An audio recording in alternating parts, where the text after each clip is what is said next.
क्या शारिक नाज़न को तलाक दे देगा जब इसको सच्चाई पता चलेगी? क्या नाज़न की बिछाई हुई चाल आखिरकार ऐसी के गले का फंदा बन जाएगी? क्या शारिक को वो हकीकत मालूम हो जाएगी जिसने उसकी पूरी दुनिया हिलाकर रख देनी है? और क्या अपनी ही बहन के साथ किए गए जुल्म का एहसास होने के बाद शारिक मारिया के सामने सर झुका देगा? नाजरीन ने कभी सोचा भी नहीं था कि जिस वाक्य को वो मारिया के खिलाफ सबसे बड़ा हथियार समझ रही है, वही वाकया एक दिन उसकी अपनी हकीकत सबके सामने ले आएगा। नाजरीन, नाज़न के गिरने वाले वाक्य के बाद घर का माहौल पहले ही खराब था। मारिया पर उंगलियां उठ रही थीं, उसे जहनी मरीज साबित करने की कोशिश की जा रही थी और शारिक अपनी बीवी की हर बात पर आंखें बंद करके यकीन कर रहा था। लेकिन किस्मत ने शायद उस बार कुछ और ही फैसला कर रखा था। शारिक के पड़ोस में रहने वाले एक शख्स ने उसे फोन किया और कहा, शारिक भाई, आप एक बार हमारे घर आ जाएं। आपको एक ऐसी चीज दिखानी है जिसके बाद शायद आपको मारिया से माफी मांगनी पड़े। शारिक हैरान होकर वहां पहुंचता है। पड़ोसी उसे छत पर ले जाते हैं और सामने लगे हुए सीसीटीवी की रिकॉर्डिंग चला देते हैं। शारिक की नजरें जैसे ही स्क्रीन पर पड़ती हैं, वह वहीं जमकर रह जाता है। वीडियो में साफ नजर आ रहा होता है कि नाज़ीन पहले उधर उधर देखती है, फिर जानबूझकर फर्श पर मौजूद पानी के करीब जाती है और खुद को गिरा देती है। मारिया तो उसके करीब पहुंचकर इसे उठाने की कोशिश कर रही होती है, मगर नान अल्टा इसी पर इल्जाम लगा देती है। शारिक के चेहरे का रंग बदल जाता है। पड़ोसी अफसोस से कहते हैं, शारिक भाई, हमने मारिया को बचपन से देखा है, ये लड़की ऐसी नहीं है। आपने गुस्से में आकर उसके साथ बहुत ज्यादती की है। शारिक के पास कोई जवाब नहीं होता, वो सिर्फ इतना कहता है, मुझे यह वीडियो चाहिए। पड़ोसी कहते हैं, आप ले जाएं, लेकिन अब फैसला आपको करना है कि सच के साथ खड़े होते हैं या झूठ के साथ। शारिक को खामोशी से वहां से निकल आता है, लेकिन अभी उसके लिए एक और कयामत उसकी मंतजर होती है। अस्पताल से फोन आता है कि नाज़न का हमल जाया हो गया है। शिकू फौरन अस्पताल पहुंचता है। डॉक्टर उसे बताते हैं कि नाज़न को शदीद चोट लगी थी और हमल बरकरार नहीं रह सका। यह खबर सुनकर शारिक की आंखों के सामने अंधेरा छा जाता है। उसे एक तरफ अपने बच्चे का गम होता है, लेकिन दूसरी तरफ उसके जहन में बार बार वह सीसीटीवी फुटेज चल रही होती है। वो नाज़न के कमरे में जाता है और कुछ देर तक खामोशी से उसे देखता रहता है। नाज़न धीमी आवाज में पूछती है,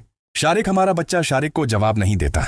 वह सिर्फ मोबाइल निकालता है, सीसीटीवी की वीडियो चलाता है और नाज़ीन के सामने रख देता है। वीडियो देखते ही नाज़ीन के चेहरे से हवाइयां उड़ जाती हैं। शारिक कहता है, एक बात बताओ नान, क्या मारिया ने तुम्हें गिराया था? नाज़ीन खामोश रहती है। शारिक की आवाज भर आती है, मैंने तुम्हारी हर बात पर यकीन किया। मैंने अपनी बहन को बुरा भला कहा, उसे सबके सामने जलील किया, उसे घर से निकलवाया, सिर्फ इसलिए कि मुझे लगा तुम सच बोल रही हो। नाज़न रोते हुए कहती है, शारिक मुझसे गलती हो गई थी। शारिक गुस्से में कहता है, ये गलती नहीं थी नाज़ीन, यह एक मंसूबा था और इस मंसूबे में तुमने अपनी ही इज्जत, अपना घर और अपना बच्चा सब कुछ दांव पर लगा दिया। नाज़ीन हाथ जोड़ने लगती है, शारिक मुझे एक मौके दे दो। शारिक को कहता है, मैं तुम्हें बहुत मौके दे चुका हूं, अब मुझे सिर्फ सच चाहिए। इसी वक्त डॉक्टर अंदर आते हैं और शारिक को कुछ मेडिकल रिपोर्ट्स देते हैं। इन रिपोर्ट्स से यह भी वाज़ हो जाता है कि नाज़न के गिरने से पहले ही इसकी सेहत के हवाले से पीछेदगियां मौजूद थीं। शारिक को मजीद टूट जाता है। वो इसी वक्त फैसला करता है कि अब यह रिश्ता मजीद नहीं चल सकता।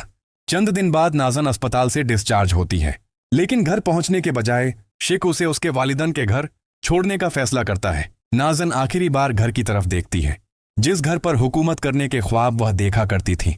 आज इसी घर से वह खाली हाथ निकल रही होती है। इधर मारिया को कुछ भी मालूम नहीं होता। वो एक हॉस्टल के कमरे में बैठी अपनी पुरानी तस्वीर देख रही होती है और रो रही होती है। अचानक दरवाजे पर दस्तक होती है। मारिया दरवाजा खोलती है तो सामने शिक खड़ा होता है। मारिया उसे देखकर फौरन पीछे हट जाती है। शारिक की आंखों में आंसू होते हैं। वो कहता है, मारिया मुझे माफ कर दो।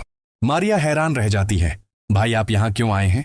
शिकू कहता है, क्योंकि मैं आज पहली बार तुम्हारे सामने भाई बनकर आया हूं, मालिक बनकर नहीं।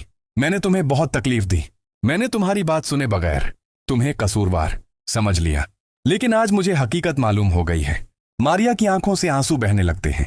वो कहती है, भाई मुझे आपसे नफरत नहीं है, मुझे सिर्फ इस बात का दुख है कि आपने मुझ पर यकीन नहीं किया। यह सुनकर शारिक अपनी बहन के सामने बैठ जाता है। मैंने तुम्हारा इतबार तोड़ा है, अब मैं उसे वापस हासिल करने की कोशिश करूंगा। इसी वक्त घड़ियाबाजी भी वहां पहुंच जाती है। शारिक घड़िया को देखकर कहता है, बाजी आपने मुझे बहुत पहले समझाया था, लेकिन मैंने आपकी एक नहीं सुनी। आज मानता हूं कि आप सही थी। घड़िया कहती है, शारिक माफी मांगने से ज्यादा जरूरी यह है कि अब तुम अपने अमल से साबित करो कि तुम वाकई बदल गए हो। शारिक सिर झुका लेता है, लेकिन कहानी यहां खत्म नहीं होती।